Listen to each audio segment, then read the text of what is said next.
The Happy Prince by Oscar Wilde. The statue of the Happy Prince stood high above the city. It was covered with gold, its eyes were bright blue jewels, and a red jewel hung from its waist. Everyone thought that it was very beautiful. "Why aren't you like the Happy Prince?" mothers said to their little boys when they cried. Sad men looked at the statue and said, "I am glad that someone in the world is happy." One night a little bird flew alone over the city. The other birds were all in Egypt now. "Where can I stay tonight?" he thought. Then he saw the statue. "I will stay there," he thought. "It is high up, so there is plenty of fresh air." He landed between the feet of the Happy Prince. "I have a golden bedroom," he thought. But as he put his head under his wing, a large drop of water fell on him. He looked up. "That is very strange," he thought. "There is not a cloud in the sky, but it is raining." Then another drop fell. "I cannot stay on a statue that does not keep me dry," he thought. "I must find another place." And he decided to fly away. But as he opened his wings, a third drop fell. He looked up and saw. What did he see? The eyes of the Happy Prince were full of tears. Tears ran down his golden face. The face was very beautiful in the moonlight, and the bird felt sorry for him. "Who are you?" asked the bird. "I am the Happy Prince." "Then why are you crying?" "I am wet with your tears." "When I was alive," said the prince, "I had a heart like every other man. But I did not know what tears were. I lived in a palace where there was no sadness. In the daytime I played with my friends in a beautiful garden, and in the evening I danced. There was a high wall round the garden. But I did not know what lay on the other side. So I was called the Happy Prince. I was pleased with my little world. Now I am dead, and they have put me up here. I can see all the unhappiness of my city. My heart now is made of a cheap metal. But even that poor heart can feel, and so I cry." "Oh," said the bird to himself, "he is not all gold. He is only gold on the outside." "Far away from here," said the Happy Prince in a low voice, "there is a poor house in a little street.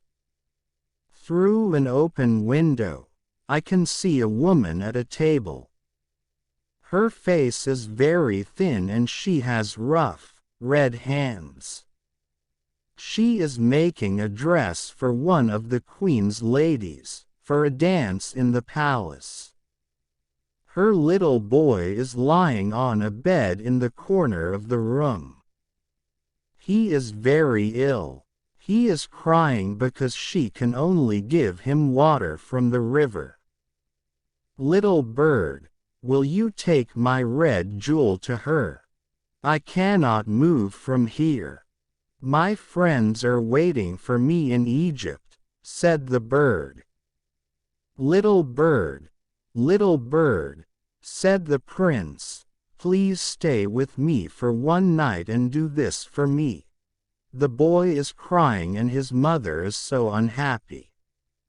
The Happy Prince looked very sad, and the little bird was sorry for him. "It is very cold here," he said, "but I will stay with you for one night. Tomorrow I will take the jewel." "Thank you," "Little bird," said the prince. So the bird took the great red jewel from the prince's waist and flew away with it over the roofs of the town. He passed the palace and heard the sound of dancing. A beautiful girl was at a window with her lover. "I hope my dress will be ready for the dance next week," she said. "Those women are so lazy." The bird passed over the river and flew and flew.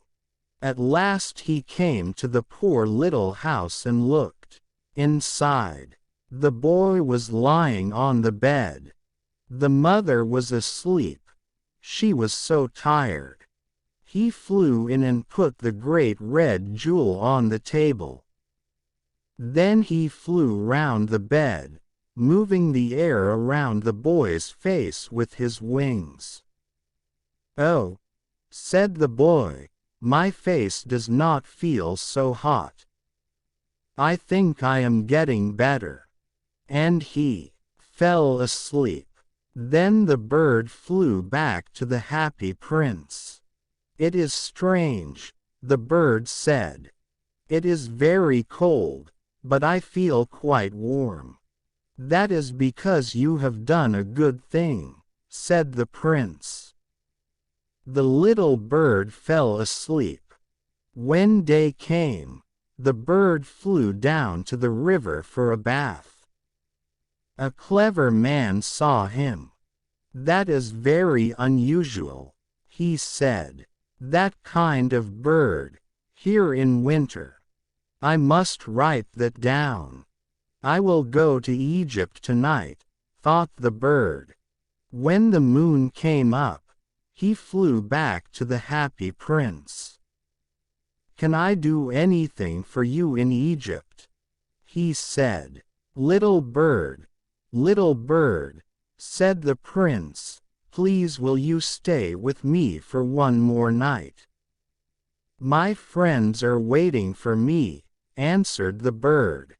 "Far away across the city," said the prince, "I can see a young writer in a little room at the top of a house. He is sitting at a table that is covered with papers. At his side there are some dead flowers. He is trying to finish a story. But he is very cold and he cannot write. There is no fire in the room, and he is weak and hungry. I will wait with you for one more night," said the bird kindly. "What shall I take to him?" "Take him one of my eyes," said the prince. "They are made of beautiful blue stones from India. The young man can sell it and buy wood and food. He can finish his story." "Take out your eye, dear prince," said the bird. "I cannot do that," and he began to cry. "Do it," said the prince. So the bird took out the prince's eye and flew away to the young man's room. It was easy to get in because there was a hole in the roof. The young man was sitting with his head in his hands, so he did not hear the bird's wings. When he looked up, a beautiful blue jewel was lying on the dead flowers. "Someone likes my stories," he cried happily. "This is a gift from someone who has read my books. Now I can finish writing this story." On the next day the bird flew down to the river. He watched the seamen working on the ships. "I am going to Egypt," he cried, but no one listened to him. When the moon came up, he flew back to the happy prince. "I have come to say goodbye to you," he said. Little bird," said the prince, "please will you stay with me for one more night?" "It is winter," answered the bird. "The snow will soon come." In Egypt the sun is warm and green. Dear Prince, I must leave you, but I will never forget you. A little girl is standing there in the square below. She is selling eggs. Her eggs have fallen on the ground and they are broken. She has no money to take home. Her father will hit her. Take out my other eye and give it to her. I will stay with you for one more night, said the bird, but I cannot take out your other eye. You will not be able to see. Do it, said the prince. So the bird took out the prince's other eye and flew down with it. He flew to the girl and put the jewel in her hand. This is a beautiful piece of glass, cried the little girl. She ran home, laughing. Then the bird flew back to the prince. You cannot see now, he said, so I will stay with you. No, said the poor prince, you must go to Egypt. I will stay with you, repeated the bird, and he slept at the prince's feet. The next day he stayed with the prince. He told the prince stories about the strange lands that he knew. Dear little bird, said the prince, you are telling me about strange and wonderful things, but the suffering of men and women is stranger than anything. Fly over my city, little bird. Tell me what you see there. So the swallow flew over the great city. He saw the rich eating and drinking in their beautiful houses. He saw the poor people sitting at the gate. He flew into the dark streets and saw the white faces of hungry children with sad eyes. Under a bridge, two little boys were lying close together to keep warm. We are so hungry, they said. You cannot lie there, shouted a guard. Then the bird flew back and told the prince. I am covered with fine gold, said the prince. Take it off, piece by piece, and give it to my poor people. The bird pulled off the gold, until the happy prince looked gray and ugly. The bird took the gold to the poor, and the children's faces became brighter. We have bread now, they cried. Then the snow came. Ice followed the snow, and hung down from the roofs of the houses. Everyone wore thick coats. The little bird became colder. He did not leave the prince, because he loved him too much. But he was dying.